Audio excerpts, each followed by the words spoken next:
Striders, what they are and why every runner should be doing them, especially if you care about getting faster. Hello there and welcome back to my YouTube channel. If you're new here, I'm Dr. Alyssa Olenek. I have a PhD in exercise physiology and I myself am a runner and a running coach. And striders are my #1 hack that so many people are sleeping on or underestimate the power of. So first of all, what is a strider? A strider is a short 80 to 95% maximal acceleration and deceleration drill that you can use to complement your running training. Even though these are short and sweet and efficient, they can be stacked onto a run warm-up at the end of your workout or be a strategic part of your speed workout plan, especially for beginners looking to add in more speed to their training. Now, striders are often prescribed in maybe 20 to 30 second accelerations, but really can just be done for a flat distance, and that's likely a better way to do it, but most of us aren't measuring out the distance unless you're at a track like me. So instead of me giving you a specific distance, let's stick to that 20 to 30 second time limit, just as a rough way for you guys to set this up in your watches or use it in your own programming a little bit more easily. So in order to do a strider, you're not thinking of it as an all-out sprint. You're not sprinting a true maximal 100% hard effort or even taking sprinting form. It is a running drill where you're taking longer strides, but keeping it natural and keeping your arms flowing with the movement, not a short, powerful, all-out sprint like you would in maybe high school track. So how do we do a strider? When you think about doing a strider, you want to think about potentially jogging into the start of it, or you're going to jog into a slow acceleration phase for the first third of it, maybe the first 10 seconds of a 30-second strider. You will be trying to gain momentum and pick up speed to get to 85 to 90% of your max running speed. Again, this is not your max running pace. Think about this as a fast running effort, something that you would do in a true run, not a sprint.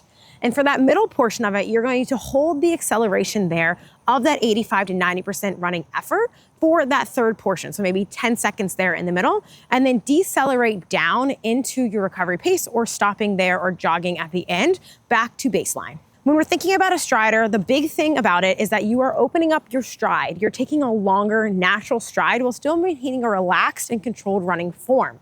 We're not thinking about a hard effort sprint or really overexerting ourselves. You're trying to naturally and fluidly maintain those faster running paces with ease for a short period of time and accelerating it into it and decelerating out of it. The reason striders are so effective and everyone from elite athletes to recreational runners are using them or should be using them is because it's a great way to secretly get in more speed work without the fatigue. This is a great way to both, one, prime your neuromuscular system to get more efficient at recruiting type 2 muscle fibers and or the power output or running cadence and comfort that you need to sustain and practice and feel more confident in running harder race paces that you might not always see in all of your training efforts or be comfortable sustaining yet in some of your longer running bouts or intervals. So for the beginner runner or the newer runner, this is a great way to start adding in speed work. And if you go back and watch my How to Become a Faster Runner video, in there you'll see me give the recommendation for beginner runners or runners looking to add in speed workouts to start with striders. It's a really gentle, easy way for you to add in faster running paces without the fatigue and or too much effort and intensity on your body all at once, and just get used to it and comfortable with it. But that doesn't mean it's just for beginners. Striders are really efficient and effective at helping us run faster because they're not only training our body to get better at recruiting the muscle fibers and creating the power output or gaining comfort at these faster running paces, it's a great way for us to get a tiny bit of the stress and stimulus of those faster running paces without the physiological fatigue or lactate accumulation that might come with sustaining those for longer periods of time. So it's almost a free, cheat way to get in more speed work without the fatigue of actually doing speed work. That is why it's really effective, and it's a great and easy way for both beginners to add it in or more experienced runners to simply get in more faster effort and time and faster paces across their week that can then translate into their race training goals or their harder paces getting faster later. It's really easy to think that something as simple as 10, 20, 30 seconds at faster paces can really translate to faster speeds, but we have studies that show that striders really do help make us faster despite being such a simple and easy thing to do. So when should we do them? I recommend doing striders at the end of an easy run, a zone 2 run, a regular easy run, something where you're not super fatigued, and adding those in starting with 1 up to 2 or 3 days a week. So you complete a strider and rest for 60 to 90 seconds between, and then go back and repeat it again. Beginners, starting with somewhere between 3 or 4, maybe upwards to 5. And as you get more intermediate to advanced, you can go upwards of 6, 7, 8, even 9 or 10 striders after the completion of a workout. It's also a great way to warm up for your speed workouts and or harder interval sessions to help your body get used to and warm up to running faster paces and preparing for the day.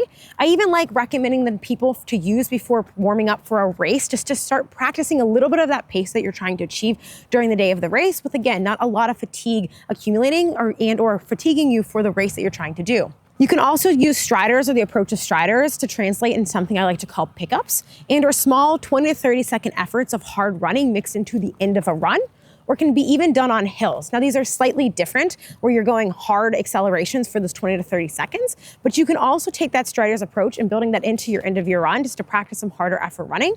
Or if you're trying to get faster, struggle with hills, or training for a trail race, or as we say, hills pays the bills, taking your striders to a hill and completing them on that as well. I love striders and I recommend them to people, and I know so often people, including me, often forget or skip them, but they're a really effective and simple way to improve your running that I highly recommend you build into your running and training programs. And one of the final reasons that I love striders is that for beginner runners or runners looking to become more efficient and effective in their running, is it's an easy way to secretly sneak in running drills and improve your form and neuromuscular efficiency with your running over time. So while it might not feel that efficient or that much, it actually is a great way to sneak in, helping you figure out your own personal running stride and cadence and getting better at running while doing it in a way that can also help you get a little bit faster. If you're gonna try striders and add them into your running program, let me know below how it goes. I'd love to hear. And if you're looking for a program that can help you efficiently get faster or become better at running or simply get started, look no further than us at the LIST Method. The LIST Method is my signature training program that offers lifting programs and over 30 running programs that help meet you where you're at. We can get you from absolute beginner runner, getting faster, adding in speed work, or there's huge long distance trail and marathon goals, and everything in between. We offer a variety of programs so that you can meet yourself where you're at, start where your fitness level is, and get to where you want to go. I'm going to link our programs here below as well as our quiz to help you find the best fit program for you. But if you need help figuring out the right program for you or building out a timeline to a goal that you have, whether it's a race or just simply getting better at running, email us at any time at hello@thelistmethod.com, and one of our coaches will personally help you figure out the right stack of programs to get you to the goal that you have. Otherwise, thank you so much for being here, and I'll catch you guys on the next one.